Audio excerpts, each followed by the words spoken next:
Love is not enough. I know that's not what you came here to hear. I know you want us to sit here and tell you that we found each other across 2 continents, 2 cultures, 2 languages, and love carried us through everything. But it didn't. Love is the reason why we started, but it's not the reason why we are still here. And if until now nobody has told you that, this is the reason why we made this video.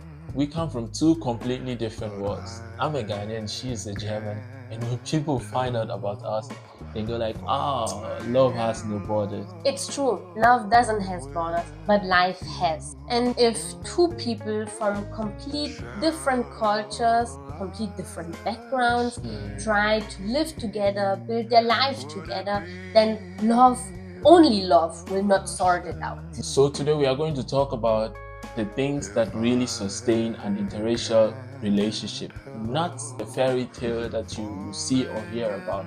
I mean, the real stuff. And some of it will get really uncomfortable, but we are talking about our own experience. Yes, it is our own experience. So before I met MJ, I had the kind of picture of relationship. I grew up with a clear picture how relationship works, you pay 50-50, everyone has his own role. I thought I understood how relationship functions, but actually I didn't. And then I grew up in a very different culture where the man goes to work and the woman stays at home. The woman is cherished and protected, and families are involved in everything. They are not just guests at the wedding, they are participants in every single thing. So if you put these 2 different worlds together in a marriage, it's not about the differences, it's about the collision, like it collides. Neither of those pictures, what we had, are wrong. I have an example I want to give. We would argue about the same thing 3 times until we realize we are not arguing about the problem in front of us. Rather, we are arguing about what we think marriage should look like. And the scary part of it, it's not like that we argue. Every couple argues or has arguments. But the scary part is that we didn't know we have these scripts in our mind, like how a relationship or marriage should look like. So this is the part where you really have to work on to see, okay, I have a kind of picture in my head, and maybe that does not mean it's wrong, but maybe there are also other pictures, and to be open-minded, to change that, to let other opinions be valued, but also see maybe it's not only my way, we are not against each other, it's us together in one way. We are doing our own way for our future children, for our future generations. Like we do it the European way or the African way or the Ghanaian way, Both worlds have beautiful parts and we put them together and let them walk hand in hand. So this, to understand that, needs a lot of reflection from both sides. It's not only, we are married, I got a ring on my finger, and then that's all. No, everybody plays their role. It's really hard work, and you really have to have hard talkings also about the truth. And it's also about yourself and also about how you grew up. Like your childhood impacts a lot of roles, what you have in your mind about society, but also about male and female roles. The first thing love cannot do is to teach you someone else's cultural programming. That takes a lot of humility, and that takes a lot of work, and that takes a lot of hard conversations that you'd rather not have. Yeah, and a lot of couples, they skip these conversations because they think, love is enough, or you have the butterflies in your belly and finally we are together. Then, especially then, when there are some little moments where you feel like, I didn't like what he said now, or I didn't like how she behaved. You just skip it because you don't want to spoil, the beautiful part. But this is exactly where you have to step in and say, hey, I saw something there. Can we just sit down and talk it out? Because it irritates me. For that, it needs to be reflective. Not that you think your partner wants to attack you, because I think that's mostly the problem, that at the end you think, you are attacking me, you are attacking my culture, you don't understand from where I come from, or like how I grew up. This is not the part. It's about try to understand your partner, but also try to understand yourself. Yes. Where are the things coming from? Where are your values coming from? And is that really what you want to give your future generation if you want to have children? Yes. So the fairy tales, people feel like it's enough until it isn't. And of course, the expectations, what you have from each other. This is also a hard part. Yeah. Everybody has expectations. Everybody is going into a relationship. Nobody can say, I don't have expectations. You have. You mean expectations of the other person. Of the other person. Yes. Of course, maybe also from yourself. And then it's important to voice it out. Right. Because these small disappointments, at the end, it's going to spoil. Let's talk about money, because this is where things get really specific for us. So you really want to talk about the bride price? I think it's the perfect place to start, because this is exactly what we are talking about. Yeah. For those of you who don't know what the bride price is, let me break it down. The bride price is a money amount what the family of the groom or the groom is paying to the family of the bride. To be clear, it's not about buying someone, it's more than an honor to the family, a sign of commitment, a sign of respect. I can also say about pride, like, wow, I'm so proud to be your husband, and this is what I want to pay for. In a lot of different cases, a woman gets to decide what she wants. Yeah. So basically, that is what bride price means. But the first time you explained that to me, I was like, I'm not a transaction. I felt like my instinct was telling me that's completely wrong. We don't do it like that. Until I really understood what it's about. And here's where I want African men to hear me, especially African men married to Eastern women. Explaining your culture is not negotiating your culture. I had to learn how to explain to her where bride price comes from, the weight of it and the honor in it, and not just tell her, this is how we do it, that's it. But bride price is just one example. Underneath it is a lot of conversations we need about money, about who provides, about what responsibilities look like. You know, in Germany, like, you split everything. Even when you are married, you split everything. I wouldn't say that everybody who does that, but there are a lot of people who do it like that, and this is true. It's really normal. So it was for me kind of unusual. And to be honest, I felt bad, like when you paid for me, like not only about the bride price or when we went to a restaurant or something like that, I felt like, okay, I felt bad that you paid for me. That's the difference. Is neither of us were wrong, but we had to sit down and build our own version, our own system, not hers, not mine, but ours. What works for us and what functions for our household.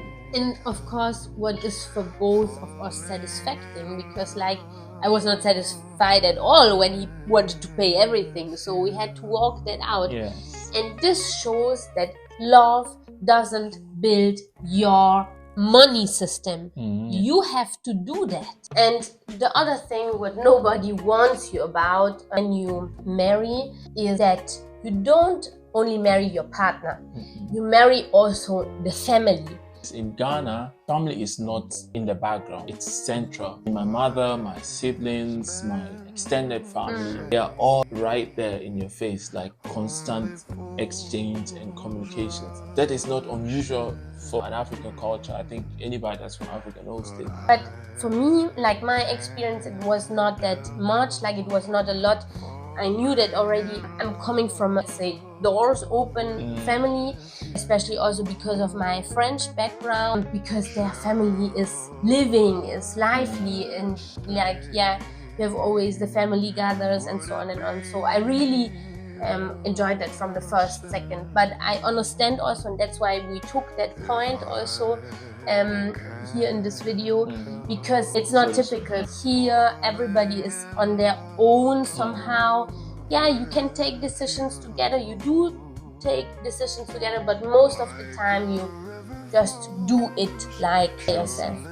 And I remember we had a conversation on the beginning, because you asked me like how I see it with moving out of Germany and so on, and I told you my parents are my priority. So family is really important to me, and my parents are also really important to me. So this was match. It was important for me to find someone that family means a lot to them, because family means a lot to me. But this is again something like what leads us back to our first point. You see how we made the conversation clear from the beginning on, because we know where we want to go. It was not like just we are so in love. It was clear we have to talk things out, and like we have the values. Family is important to me. How do you see that? What is your opinion? Things like that.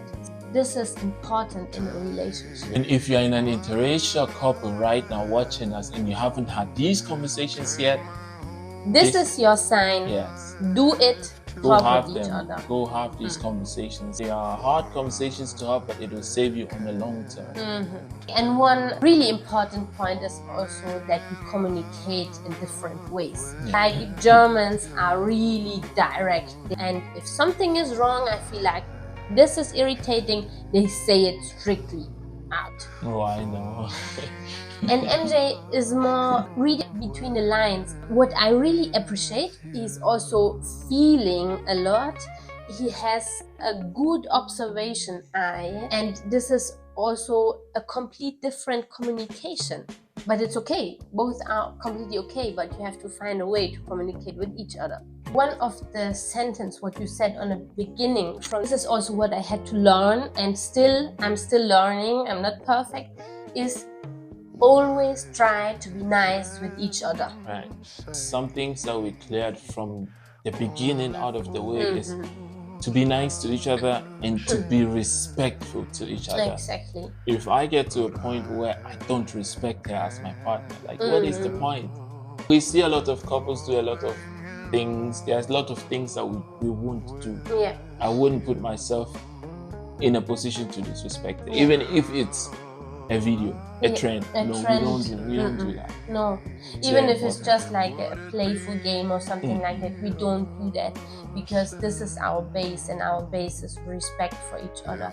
But like when emotions get high, of course, like I'm a really emotional person, and sometimes it overwhelms me, and then it comes out like, why is it like this? And then I'm just start to cry or something like that. But it's also important to understand where that is coming. And it took a while. Sometimes she says certain things, but you have to understand this is how she felt in that moment. But is that exactly what she meant or what she wants to communicate? Knowing her, that I know her so much that no, it is because she was in that moment emotional, and then she say those words, but it's not disrespectful. It's just maybe the tone, maybe something that could have waited maybe or something.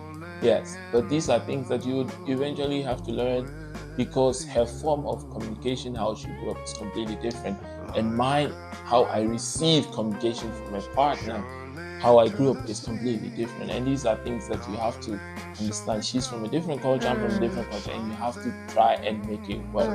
One of the things what I learned from you, or what I saw also in your culture, is I don't want to generalize it, like you said, Africans, but you communicate a lot without words. Like just one look or just one gesticulation, you know exactly, okay, something is going on. And I would say I'm good in reading like emotions in a room. I can feel, even if I don't understand the language, I can feel something is going on, and afterwards I will ask you what was going on. But this is something what also you have to understand. Right. Yeah.